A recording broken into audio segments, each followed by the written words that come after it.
இன்றைக்கி ஆலு போட்டு பொட்டேட்டோ போட்டு சமோசா எப்படி பண்ணுறதுன்னு சொல்லித்தர போகிறேன். வாங்க வீடியோக்குள்ளே போகலாம். இப்போ உருளைக்கிழங்கு வந்து 1/4 கிலோ வாங்கி வேக வச்சு அதை தோலெல்லாம் உரித்து மசிச்சு வச்சுருக்கேங்க. நான் ஒரே ஒரு மீடியம் சைஸ் வெங்காயத்தை கட் பண்ணி வச்சுருக்கேன். அப்புறம் வந்து உப்பு தேவையான அளவு, ரெட் சில்லி பவுடரும் தேவையான அளவு எடுத்து வச்சுருக்கேன். கரம் மசாலா பொடியும் உங்களுக்கு எவ்வளோ வேணுமோ அவ்வளோ போட்டுக்கலாம். எண்ணெய் பொரிப்பறதுக்கு தேவையான அளவு, அப்புறம் கொத்தமல்லி எடுத்துருக்குங்க கொஞ்சம் கார்னிஷிங்கு கடைசியில் போடுறதுக்கு. மேலே வந்து அந்த பூரண் உள்ளே வந்து ஸ்டஃபிங்க்கு இதெல்லாம் மைதா மாவு வந்து எடுத்து வச்சுருக்கேன். இதோ இந்த கப்பில் தான் வந்து நான் 1/2 கப் எடுத்திருக்கேன்.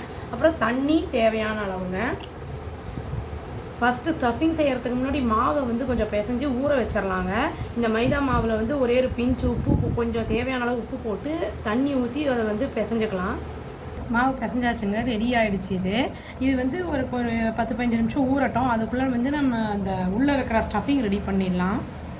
ஒரு துண்டு இஞ்சியும் 2 பல்லு பூண்டை வந்து சின்ன சின்னதாக சாப் பண்ணி வச்சுருக்கேங்க. கடாயை ஆன் பண்ணி எண்ணெய் ஊற்றிட்டேங்க, சூடும் ஆகிடுச்சு. இப்போ வந்து இதில் கொஞ்சம் இஞ்சி பூண்டு கட் பண்ணி வச்சுருக்கேன்னு சொன்னீங்களா, அதை போட்டுடலாம். லேசாக ஃப்ரை ஆனவுடனே வெங்காயத்தையும் போட்டுருவாங்க. இப்போ வெங்காயத்தையும் போட்டுருவாங்க, கட் பண்ணி வச்ச வெங்காயம். உப்பு கொஞ்சம் போட்டோம்னா சீக்கிரம் வதங்கிடும். உப்பையும் போட்டுடலாம். வதங்கிடுச்சுங்க. இப்போ சொல்ல மறந்துட்டேன், ஒரே ஒரு பிஞ்ச் மஞ்சள் பொடி போட்டுக்கலாம், நிறைய வேண்டாம், அவ்வளோதான். இப்போ காரப்பொடியெலாம் சேர்த்துடலாம்.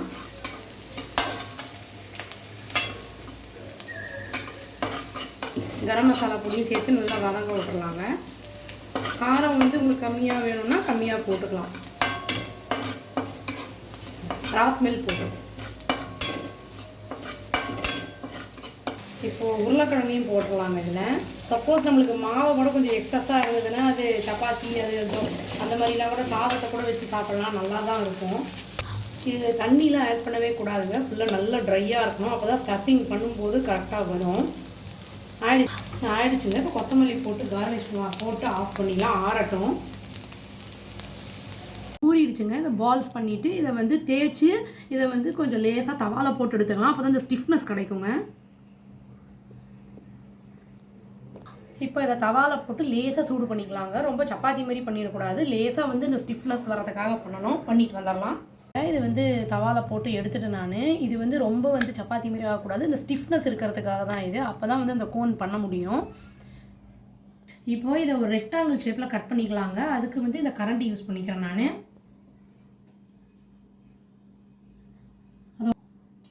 மிடில் வந்து அந்த மைதா மாவு தண்ணி கரைச்சி பேஸ்ட் மாதிரி வச்சுருக்கேங்க, அந்த நடுவில் போட்டுக்கணும். அதை போட்டு வந்து அதை ஃபோல்டு பண்ணணும். பாருங்கள் எப்படி பண்ணுறோன்னு பாருங்கள். அந்த மாதிரி பண்ணிக்கணுங்க. அதான் ரைட் ஆங்கிள் மாதிரி இருக்கணும் பார்க்க. சப்போஸ் உங்களுக்கு சைஸு பெருசாக வேணும்னா நீங்கள் வந்து லென்த்தை வந்து அந்த ரெக்டாங்கிளை வந்து கொஞ்சம் நீளமாக பண்ணிக்கலாம். நம்ம நல்லா ஒட்டிக்கணும் அதை, இல்லைனா வந்து அது உள்ளே இருக்கிற ஸ்டஃபிங் வந்து விழுந்துடும்.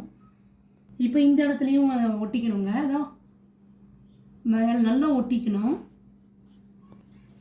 இப்போ இதை நல்லா வந்து ஃபோல்டு பண்ணிக்கணும்.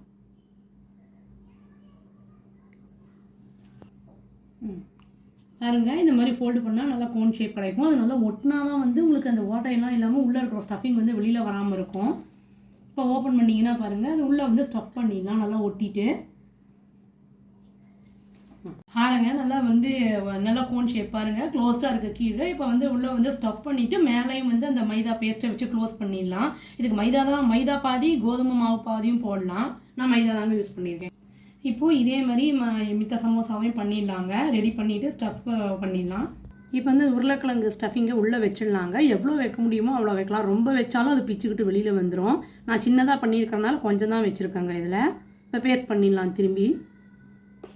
பாருங்க, பண்ணிவிட்டேன். இப்போ இந்த மாதிரி எல்லாத்தையும் பண்ணிவிட்டு ஆயிலில் போட்டு ஃப்ரை பண்ண வேண்டியதாங்க.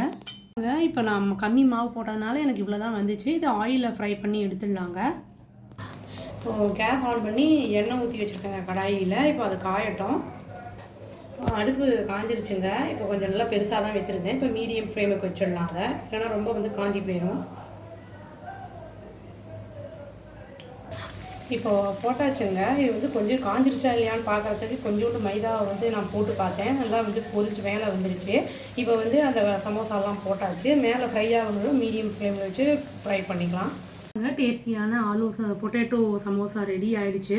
இது ரொம்ப ஈஸி தான். அந்த கோன் தான் அந்த வெளியில் இருக்கிற அந்த மாவு தான் கொஞ்சம் பண்ணுறது ஃபஸ்ட்டு கொஞ்சம் கஷ்டமாக இருக்கும், பட் பண்ண ஈஸியாகிருங்க ரொம்ப.